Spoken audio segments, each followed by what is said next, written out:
Okay, kita tengok contoh atau cara JavaScript dalam January 3.1.36. Okay, dalam atur cara ni dia akan memanggil sub atur cara untuk dapatkan output dia. Ni output dia, contoh output dia ni 956620.9. Okay, bagaimana benda ni akan diproses? Okay, kita tengok pada nombor 1. Okay, mula-mula dia isytiharkan setiap pemboleh ubah. Okay, ini pemboleh ubah jenis array. Okay, di mana dia masukkan terus nombor-nombor ataupun senarai data dalam array. Okay, ada 3 array situ, senarai pertama, senarai kedua dan senarai ketiga. Okay, itu semua nombor dia. Okay, kemudian satu lagi pemboleh ubah, 3 pemboleh ubah lain pula, ialah jum 1, jum 2 dan jum 3. Okay, untuk array tadi kita tahu dah nilai dia ataupun data dia. Okay, untuk jum 1 pula dia isytiharkan sebagai jumlah no senarai pertama. Okay, jumlah no ni ialah nama sub atur cara. Okay, sub atur cara ni duduk di bawah. Okay, senarai pertama adalah input dia. Okay, ataupun data yang kita nak hantar kepada sub atur cara di bawah ni. Okay, jadi jum 1 ialah jumlah no senarai pertama. Okay, so bila dia ada penyataan begini, maksudnya dia akan panggil ataupun dia akan pergi ke function bawah ni. Okay, kita jumlah 2 pun sama dan juga dengan jumlah 3. Okay, sama je. Okay, kalau kamu tengok pengisytiharannya sama saja. Okay, kemudian document.write jum tambah ni bukan maksudnya tambah ni, maksudnya apa yang dia akan cetak atau outputnya, apa yang output yang akan ada nanti, iaitu selepas dia cetak jum 1 tu, dia akan baca ni arahan BR ni maksudnya pergi line baru. Sebab tu kamu tengok output dia 956620.9. Okay, maksudnya outputnya ke bawah. Kalau tak ada yang ni, outputnya akan mendata. Mungkin dia akan rapat-rapat lah. Jadi itu. Okay, itu fungsi BR untuk pergi line baru.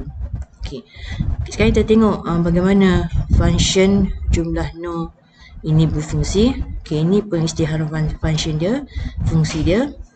Atau perlu kita tengok fungsi jumlah no, bagaimana dia berfungsi.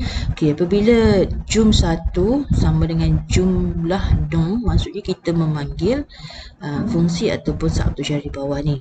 Dan bila kita kata senarai pertama, maksudnya kita akan hantar senarai ni 2, 4, 12, 7 ni hantar kepada fungsi di bawah ataupun sub atur cara di bawah. Okay, so var sama 1 ataupun variable variable I bil no jumlah sama dengan kosong. Okay, jadi jumlah dah tahu nilai, bil no ialah sama dengan nombor dot length. Okay, apa maksud nombor dot length ni? Ialah dia akan ambil ni adalah input dia, nombor tadi. Okay, dia akan tengok nombor ni merujuk pada senarai pertama tadi, so dia tengok merujuk ke sini. Apa maksud nombor dot length? Ialah dia kira ada berapa banyak data kat situ. Ada 1, 2, 3, 4. So bil no ni sama dengan 4. Okay, dia sama dengan 4. Okay, jadi sekarang ni bil no dah tahu nilai, jumlah dah tahu nilai kosong. Okay, kemudian sekarang kita tak tahu I. Okay, dalam for ni dia isytiharkan I sama dengan kosong. Okay, I sama dengan kosong, I kurang dengan bil no, I tambah-tambah. Okay, jadi permulaan nilainya ialah I sama dengan kosong. Okay, setiap array, ini kita panggil array tata susunan, dia mesti bermula dengan indeks kosong. Okay, lepas tu 1, 2, 3. Jadi dia akan mula dengan nilai kosong. So dia tengok syarat dia, adakah kosong kurang daripada 4? Ya, betul. So dia akan buat penyataan ni. Okey, penyataan sini jumlah sama dengan jumlah tambah nombor A, iaitu nombor yang pertama dalam senarai pertama. Okey, iaitu 2. So jumlah tadi kosong tambah 2. So jumlah akan memegang nilai 2 sekarang ni. Okey, so dia tak akan keluar lagi sebab dia akan check balik syarat. So dia akan pergi ke atas ni. Hak ni dia ada tadi kata I tambah-tambah. Sekarang I bernilai 1. Okey, adakah 1 kurang pada 4? Betul. Okey. Kemudian dia pun masuk dalam gelung ni, gelung for. Okey, tadi jumlah ialah, sekarang dia pegang jumlah nilai, jumlah ialah 2. So dia akan I jadi nombor 1. So dia akan tengok 4. Jadilah, okey, saya tulis sini lah, 2 tambah 4. Okey, sekarang nilai jumlah ialah 6. Okey, sekarang dia pun keluar. Okey, belum keluar, dia akan check lagi semula. Sekarang nilai I berubah kepada nombor 2.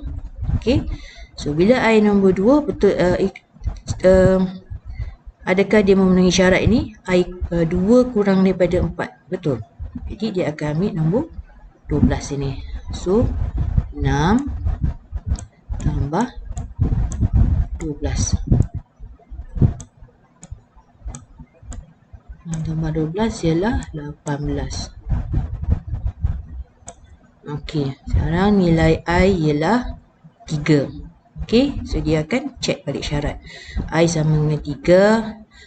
3 kurang daripada 4. Okey, penuhi syarat. Kemudian dia akan buat 18 tambah 77.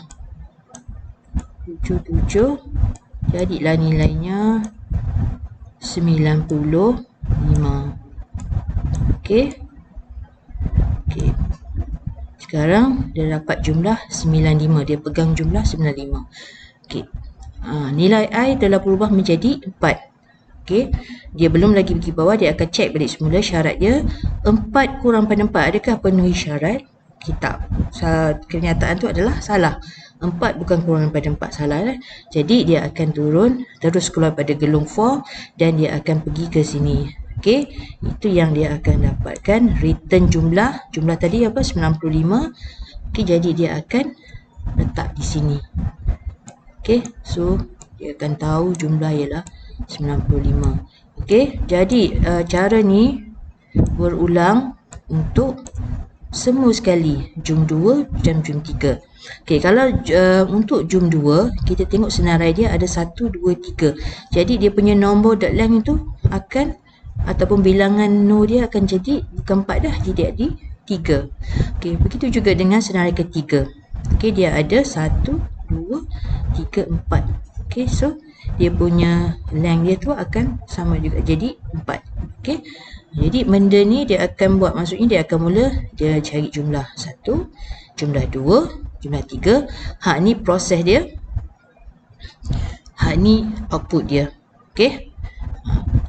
Okey. Jadi itu yang dapat 95, 666 dan 20.9 output dia. Okey.